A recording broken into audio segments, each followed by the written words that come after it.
top 10 of 2017 so far. I can't fit the so far on the brackets, but number 10 for me is Yooka-Laylee. I am a huge fan of BanjoKazooie, and mainly just BanjoKazooie because Tooie's a disappointment, but that's besides the point. I kickstarted this game, I'm all in, and I really, really enjoyed it. It was basically exactly what I wanted from a 3D platformer today or yesterday. Like, it doesn't matter when. This is what I wanted from this game. It has everything. The collecting, the moves you get, the weird characters. It is 100% unabashedly itself. It is not trying to be modern in any way, really at all. Besides the graphics, like, it does everything old, almost to a fault in some respects, but I very much enjoyed it. It's not my favorite 3D platformer. I don't think it ever could be, or it ever could have been, regardless of how good it is, but it was so much fun to go back to that in a world where we've gotten a ton of 2D platformers and they've seen their resurgence. It's nice to finally see a 3D one that harkens back to that style, because we don't get them. We really, really don't get them anymore, and I love this. This and A Hat in Time, which, I don't know, I think the Kickstarter said it should have come out like 3 years ago. Hopefully that's this year. That'll be another 3D platformer. I'm loving it. Now, also, I should mention, Crash Bandicoot comes out today, and I'm not playing that. That is not a good game. I have no fond memories, and I'm not interested, but very interested in Yooka-Laylee. Really good game. I think it kind of got shit on for really no reason. There are a lot of the complaints against this game are that it's too similar, or that it's like it's too old school. Like, what did you want? This is exactly what it was before. I don't know what you were expecting. It wasn't going to be Uncharted 4. It was going to be a 3D platformer. That was all it ever could have been. So I think you're being a little goofy if you wanted more. Moving on to number 9 is my still picture image of Fire Emblem Fates Shadows of Valentia. Is it Shadow or Shadows? It doesn't matter. Really doesn't matter at all. I'm a big sucker for strategy games, and this is exactly that. I think it's gonna turn off some people who are expecting the newer things from Fire Emblem, but if you just want strategy, if you just want that, the moving pieces on the board, overcoming the odds, min-maxing stats and different units and strategizing, if you just want that, this is perfect at that. Now, it's not perfect, right? It is on the 3DS, which I do think is a knock against it. I don't think the 3DS should really have any new games, but that's besides the point. It's a pretty damn fantastic game, and for about 40 hours or so to play through it all, the 2 separate campaigns, it does it remarkably well. It's something that I wasn't expecting to like as much. I haven't played a Fire Emblem in years, and I very much enjoyed this. And this is where the list gets a little funny. Like, right after this is where we start getting to the true gems. I feel like the list is going to change a lot. And I should have said at the beginning, I haven't played Persona 5, and I think Mass Effect Andromeda has a shadow chance of sneaking in this list at some point, maybe. Who knows? But it very well could, because I did play that game, and I did very much enjoy it, and I looked at my list when I was ranking the games I played, would have been number 11. So it could sneak up there if I play more of the game. Anyway, Fire Emblem is great. It just doesn't do anything super amazing to bring it higher up on the list. The further games on here are doing something much more important, is a strange way to describe it, but sure. Important, more memorable. This is just a really good strategy game. And that sounds like a negative, but I don't really mean it in that way. And a surprise to me is ARMS. I played all the Test Punch stuff they did. It conveniently for me happened to have a hour like right before I went to work, so I was able to get 15 minutes in on the weekend on these weird AM times, and I loved it. And you know what? I played it for like 3 hours the other night with a bunch of people, and I loved it. And I played it again the other day. online, offline. This game is so much fun to me. I love pretty much all the modes. Some of them a lot more than others, but whatever. I think the way it does its multiplayer structure of just putting you in this room and, oh, now you're doing a one-on-one battle. Now you're doing skill shot. Now you're doing volleyball. Now you're doing basketball. Now you're doing like it keeps changing everything up constantly, and you never really feel like, oh, another fight. Oh, I'm doing basketball again. Like, no, it's been 15 minutes since you've played it, so you're super into it. At least that's how I feel about it. And I love seeing kind of the meta change over time and seeing things of like, oh, someone's playing as Kid Cobra, and I know, like, what do I need to do against that? I'm this character. What arms do I pick? And that whole, I'm going to use chess game a lot this episode. That chess game is super compelling to me. I think they do it remarkably well. I love how you unlock new weapons and all that. With the little mini game, you get this currency by playing the game, and you play this mini game to unlock new arms for other characters. So you'll start getting Min-Min's arms with Master Mummy or whatever, and you start customizing your fighters, and you start getting into these positions where it's like, okay, this is my loadout I've picked as for Twintel or whatever, and how am I going to use that to my advantage? Or they're a big character, what should I do? Or they focus on grabs, how can I do that? And it's so much fun. I really, what they did here too is they removed the ability for you to get kind of like stun locked, or you can get juggled, but it's like stun locked into weird positions. Like, I'm not good at Street Fighter or any of those games, and it feels like, at least to me, the uninitiated, playing against someone who's really good in those games, you go into it and you could just get punched, kicked, thrown all around, and you don't even touch the other person, and you're like, I don't even know how you did that. I don't know what's going on. That's crazy. And there are really good players in ARMS, but in order to throw a punch, you're also giving up a chance of defense, and so you can't have this crazy combo where you're doing like left, right, hook through the, like, you can't. You only have 2 arms. Those are your only 2 attacks. You can't do anything more with that. So even if they punched you twice, you can now dodge or try and get the upper hand. And that's the key to it. Because all these moves, there's really only 3 things you can do. You know, left, right, and grab. That's really I mean, there's some nuances in there, but those are really the only 3 things you can do. And how they're used, you know, curving the punches and all that, and the weapon types and the elements with the different weapons. This is, I just love the strategy of it. I don't know why I like it so much. It's so fast and fun, even when I'm losing. And the majority of the modes I don't mind losing in, which is absurd. And this footage is of my first 2 matches with the game ever. And after this match, this is when I realized, oh, I really like this game. Like, this is something fun. And it shouldn't be as fun as it. There are problems with it.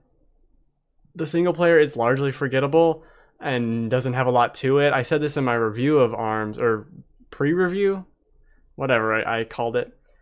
It needs an unlock thing. It needs a unlock grid or a list of tasks for you to complete, because as it stands, I guess I could beat the Grand Prix with all the characters, or I guess I could unlock all the weapons with all the characters, but there's nothing more to it. There's no Super Smash Bros. Grid of like win 20 fights as Twintel, and it marks it off. Even if it didn't unlock anything, if it just marked it off on the grid, I think that's something compelling for people to keep playing. And that's something like super simple. Just give me 100 different tasks to do in a grid, and that you have me coming back, right? So it's a little weird, and there's supposed to be some more characters and fighters, same thing, stages and maybe some modes coming out later. So it remains to be seen. I might not even review it. They changed the color of that arm. Might not even review it until then, because who knows how this is going to change, what that all means. But I've really enjoyed my time with it way more than I ever thought I would. And I shit all over this game when they revealed the Switch. Just all over it. Just bleh, all of it. I mean, it's awful. The things I said about this game, and now I love it. And now, the YouTube loading circle, Rime. As I chase this weird pig boar. Rime is a special game, and it's becoming more interesting because I started playing The Last Guardian the other day. And Rime does very much that Ico Shadow of the Colossus style. But I think it, not only is it beautiful in a way that I think is more interesting than The Last Guardian, just to, single that game out for no reason, it's more fun to play moment to moment. It doesn't have a shitty camera. It controls like a game that came out within the last 3 years and not 20 years ago.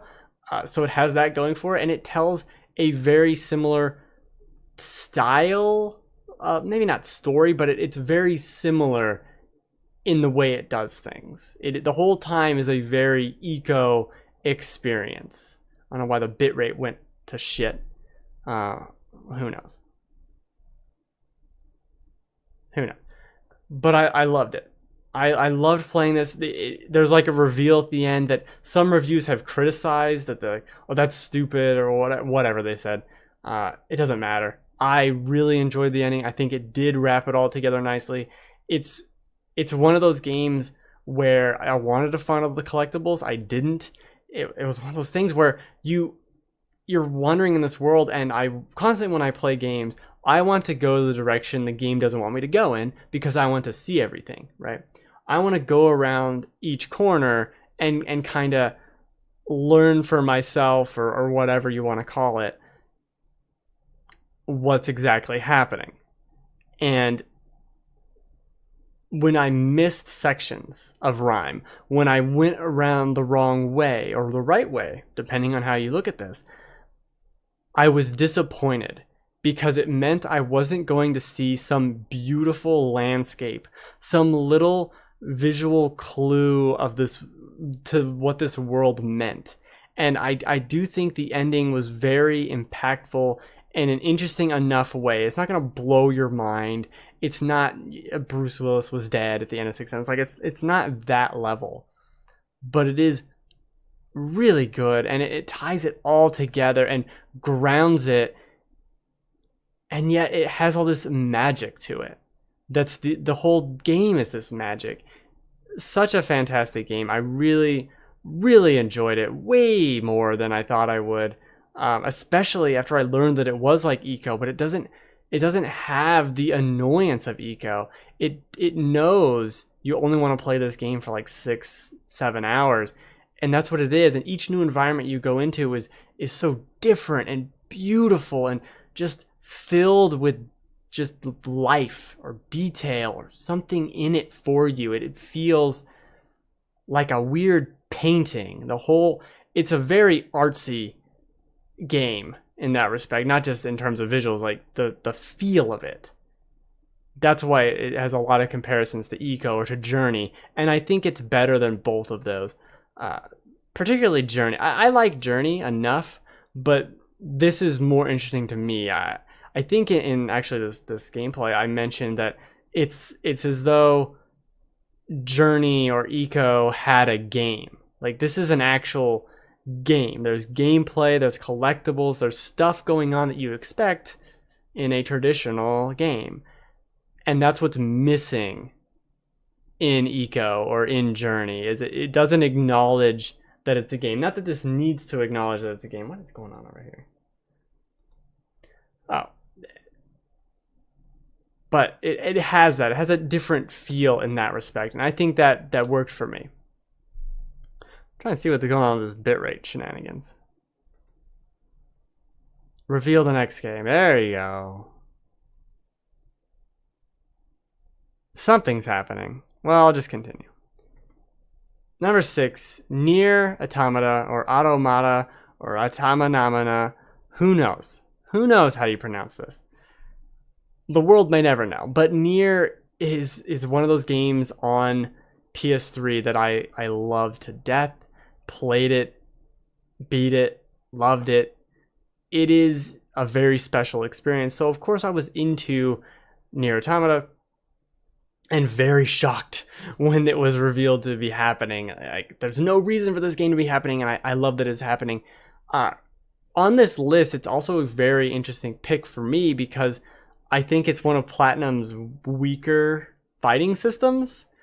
It's still very good, but it's not up to Bayonetta 1, certainly. And so you can kind of pick your battles there. But it's one of the more memorable games I've ever played, and I think that's why it gets a place on the list, not because of anything else, right?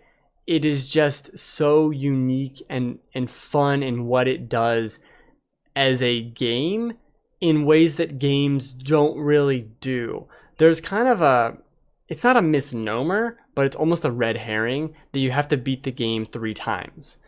That's not true necessarily.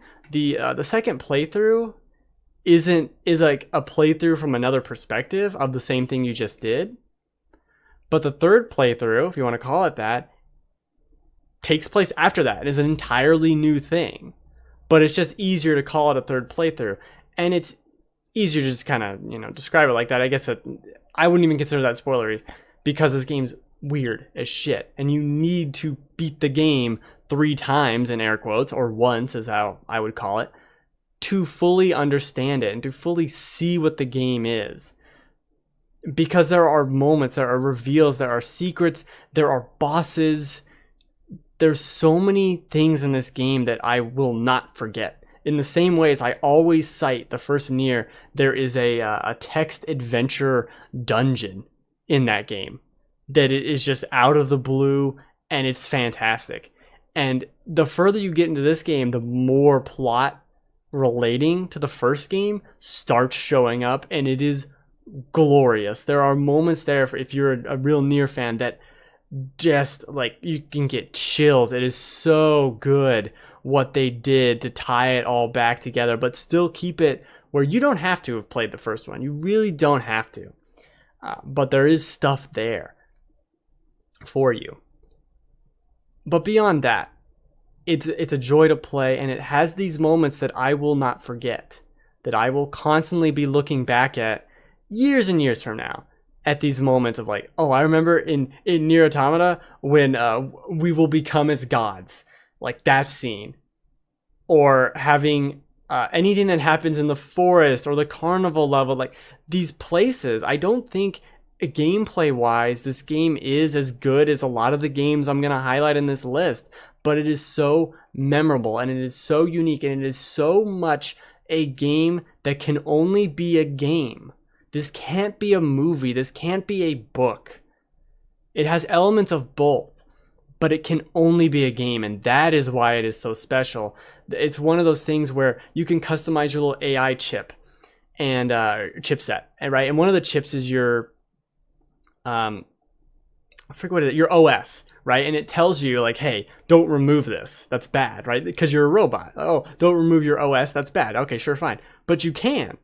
And it gives you a game over, and it gives you an ending screen if you take it out. Like, that's the kind of fun this game has with itself, but also it ends up talking a lot about reality and perception and machines versus humans and what all that means in a way that's not banging you over the head with it, but is also very clearly like, no, this is here. Let's kind of broach the subject. Let's think about it a little. And it's very, very, very well done. And I love Nier. I think that's in conclusion. I've sold myself on Nier. I was already sold on it, but I've sold myself again on Nier Automata. However you pronounce this game.